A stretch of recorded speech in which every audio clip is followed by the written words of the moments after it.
إليكم العناوين. ميدو: أفضل حمد الله على بنزيما. ولو كنت مكان غياردو لاخترت عبد الرزاق إجازة قصيرة لعموتة في المغرب. هدف إبراهيم دياز: أفضل هدف في ذهاب دوري أبطال أوروبا. نترككم مع التفاصيل. قال الدولي المصري السابق أحمد حسام الشهير بن ميدو إنه يفضل اللاعب المغربي عبد الرزاق حمد الله على الفرنسي كريم بنزيما. وأضاف ميدو عند حلوله ضيفا على برنامج دورينا: غاياردو مدرب الاتحاد في أزمة سخيفة بسبب حمد الله وكريم بنزيما، ولو كنت مكانه لاخترت عبد الرزاق. وشدد اللاعب المصري السابق على أنه لا يمكن وجود حمد الله وبنزيما في الملعب سويا، مردفا أن عبد الرزاق يجب أن يكون هو اللاعب الأساسي في هجوم الاتحاد، وذلك حسب الناحية الفنية والذهنية. وواصل: هل سيقبل بنزيما بأن يجلس على دكة البدلاء 4 أو 5 مباريات حتى يعود للتشكيل الأساسي؟ لو لعب الثنائي معا ستكون هناك مشكلة في وسط الملعب.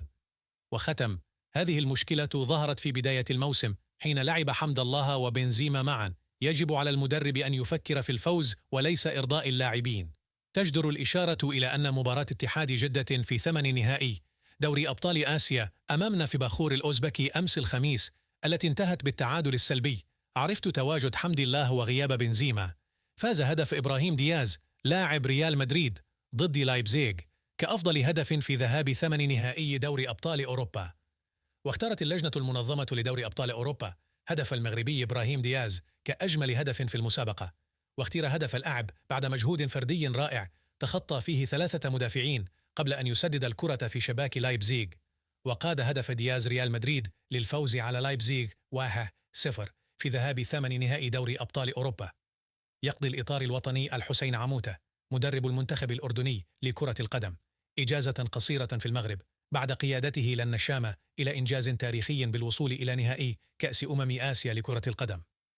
وأوضحت صحيفة نبأ الأردن أن ربان النشامة سيعود سريعا للتحضير لمباراتي الذهاب والإياب ضد باكستان في 21 و26 من الشهر المقبل.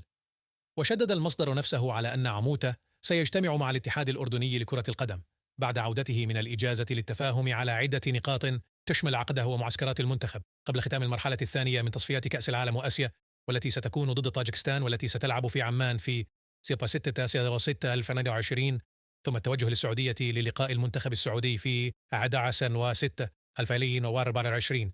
وكان عموتة قد أكد في آخر تصريح له إثر الاستقبال التاريخي الذي حظي به المنتخب الأردني بالعاصمة عمان أنه سيواصل العمل مع النشامة، مبديا أمله في تطوير الكرة الأردنية.